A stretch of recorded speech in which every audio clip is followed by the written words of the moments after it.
Welcome back to the Beast Game Podcast. This is going to be a review for King Arthur, Legend of the Sword. It's directed by Guy Ritchie. He's directed Lock, Stock, and Two Smoking Barrels, Snatch, and Sherlock Holmes. It's written by Joby Harold and Guy Ritchie. It stars Charlie Hunnam as King Arthur and Jude Law as Vortigern. Hunnam has been in Sons of Anarchy, which is a great TV show where he played Jax, and most recently The Lost City of Z, where you can find that podcast on the beastgang.com website. Jude Law has been in Sherlock Holmes, i.e. Guy Ritchie, and Sky Captain and The World of Tomorrow, which was a terrible movie. So the synopsis is, robbed of his birthright, Arthur comes up the hard way in the back alleys of the city, but once he pulls the sword from the stone, he is forced to acknowledge his true legacy, whether he likes it or not. It starts with a very large battle sequence, and there's a character who is known in the King Arthur legacy as Mordred. He is attacking Camelot with mythical creatures and magic. So right now, you know that this is going off in a different direction.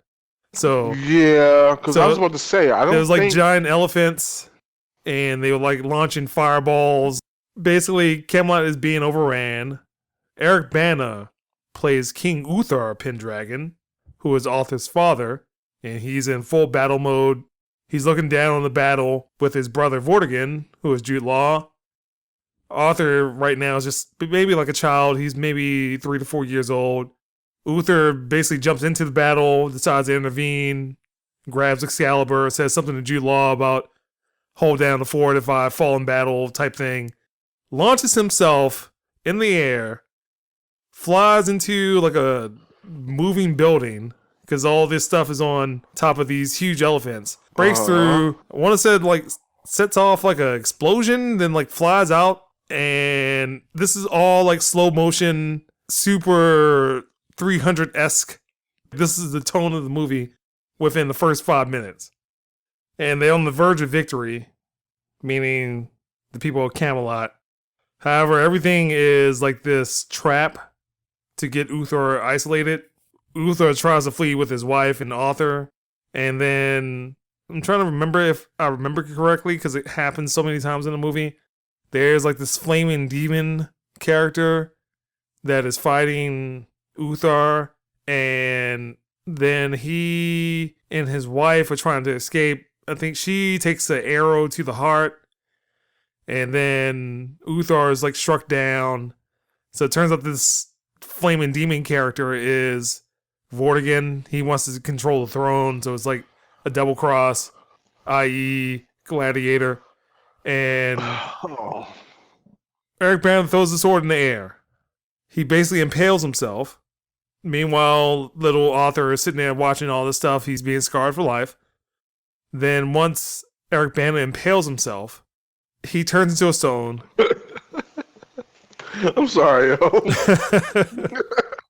I'm sorry, man. Hold on. Go ahead. All right. But he turns into a stone. So that's how the sword is in the stone. Baby Arthur is kind of pushed off, and Jude Law assumes the throne, starts cracking down on stuff. Arthur grows up in poverty, becomes a thief. He also protects prostitutes. There's also like a 300-esque training montage, being trained by the guy that is 100 Eyes from Marco Polo. Then it shoots forward in time. He's much older. He's Charlie Hunnam now. And so Vortigern wants to find someone that can pull the sword from the stone. He's looking for people that are around the age that Charlie Hunnam's character would be. So they capture Charlie Hunnam. He pulls the sword from it. And that's where we're going to stop. I don't understand what was going on for most of the movie between all the slow motion, all the flashbacks. Everything's like super hyper stylized. And this is either the most amazing movie I have ever seen or the worst movie I've ever seen. I don't know. Hold up. Whoa. Where's in Assassin's Creed? I don't know, James. I don't know. It is somewhere near Underworld Blood Wars. I gave Underworld Blood Wars a 3. See, the funny thing about what you just described, like I haven't seen the movie, but from what you were describing, it sounded like this should have been Shadow of Mordor or freaking Willow. It is a lot of movies, so let me just list the movies that I want to compare this to. Mm-hmm. So I already mentioned 300. I already mentioned Gladiator. It reminds me of a Disney movie where you have either the horrible aunt or uncle wanting to assume the throne, and whoever is supposed to be next in line for the throne is cast away. It reminds me of Gods of Egypt. It reminds me of The Great Wall. It reminds me of Assassin's Creed. It reminds me of Underworld Blood Wars. It reminds me of Hercules. It reminds me of Ben-Hur. It reminds me of the 2011 Conan the Barbarian. And everything that it reminds you of has been pretty bad. Yes. So if you look at all those movies, except for 300 and Gladiator. Yeah, except for those two. Conan the Barbarian, less than average movie. Ben-Hur, definitely less than average movie. Hercules, Underworld Blood Wars, Hold on. Which Hercules are you talking about? The one with the rock or the one Yes, the one with the rock. There's a point that Charlie Hunnam kind of gets his boys involved, and they start having like these battles. There's also like a kung fu battle somewhere towards the end of the movie where he... What? Yeah. Yes. Isn't the whole story behind King Arthur set in England? It is set in England. It is set in Camelot and Londinium. I don't understand if this was a good movie or not. This is the most amazing piece of crap movie I've ever seen in my life. So basically we're just saying this is a polished turd. Yes, it is. So I will say some positives. Mm-hmm. Charlie Hunnam and Eric Bana, they don't ever really meet or talk too much other than like a dream sequence. Both of them were in an okay movie. Charlie Hunnam's a good actor. Eric Bana's a good actor. Jude Law was just doing I Am Evil. That is his whole arc for his character. Diamond Hunsu is in this also, playing some random knight from the round table eventually. Wait, what? Yes. I thought he was going to be a Moor or something. No. And then there's also this angle where like Merlin does not exist. Merlin is like this... I was about to ask you about that. He existed at some point. So there's this other character that is like a seer, and she is trying to help Arthur, and like she can talk to animals and like send like a flock of birds to attack somebody. Yes.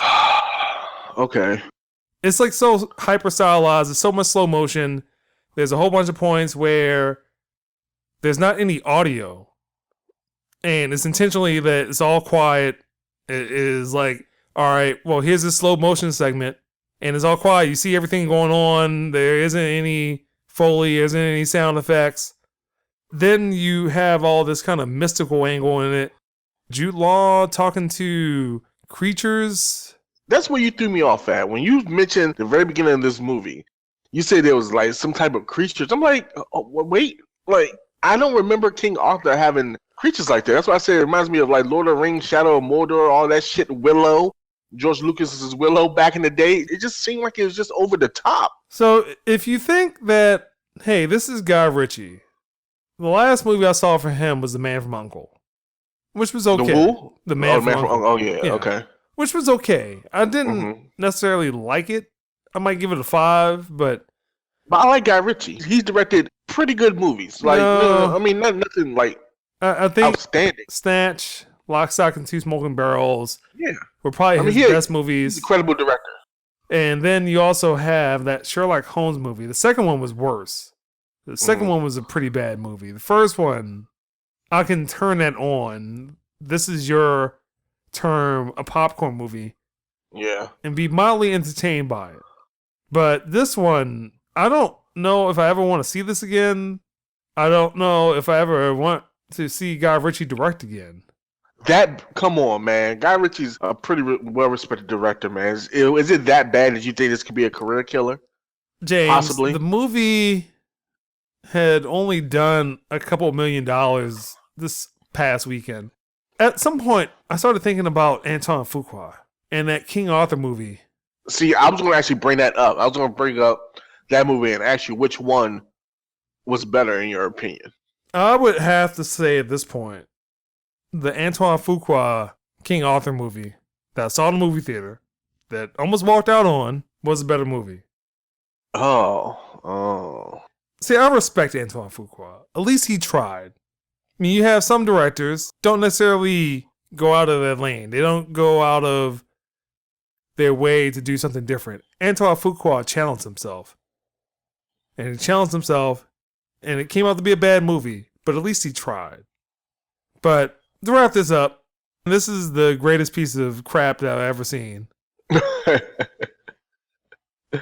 Oh, man. The negatives are that it's like so hyper stylized. Again, if you've seen 300, think about 300 in the context of King Arthur. That wouldn't work. Just what you described, originally in my mind, it wouldn't work. It worked for 300 because 300 was based on a comic, so it kind of worked out. It's like, to me, it was already kind of there. I expected King Arthur to be like Robin Hood, Prince of Thieves. Yeah. Something like that.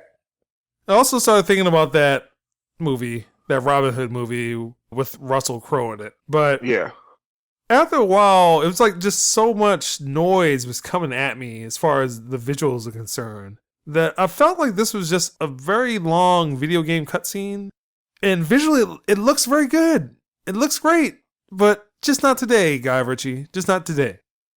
And for that, I'm giving this movie a 4. And mainly because I started thinking about Underworld Blood Wars. And I like the Underworld series. I like Eric Bana. I like Charlie Hunnam. I really wanted this movie to be okay. I'm glad I went to go see it at a screening and not paid for it. You probably would have been pissed. And there was people that came out of the screening, and one guy was like, "You want me to tell you the truth?" It was like, that was garbage. And And other people were like, "Oh man, this is great. This is great." I'm like, what kind of taste do you people have? Your movie credentials are revoked. You know what's so funny? You paused for like a good 5 seconds. You couldn't figure out the word to say. They discussed you that much, man? Yeah, I was like, your movie credentials are revoked. Like, you do not deserve to watch movies again. You are the people that make movies bad. Here's a good comparison to this. Here's a very good comparison. Think about Man of Steel and Batman v Superman. And then you think about this movie in the same context. Where, like, both of those movies try to do so much. When they really didn't have to. So much with the visuals. So much with the sound. So much with the action. That eventually it just becomes nonsense. Just being thrown at you every few minutes. Like, well, why would you even do that? Like, it doesn't matter. I sat there and laughed out loud. So there is, like, one action scene.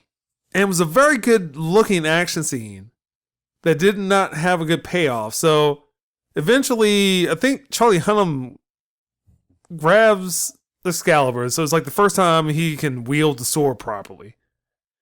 He basically calls up a dust storm. This is a Street Fighter context. He calls up his super. The dust storm just destroys people. All right. For the soldiers that weren't in the dust storm, they just lay down their weapons and just walk away. All right. What? All right. So no, I'm not done yet. But then you have people that have saw that.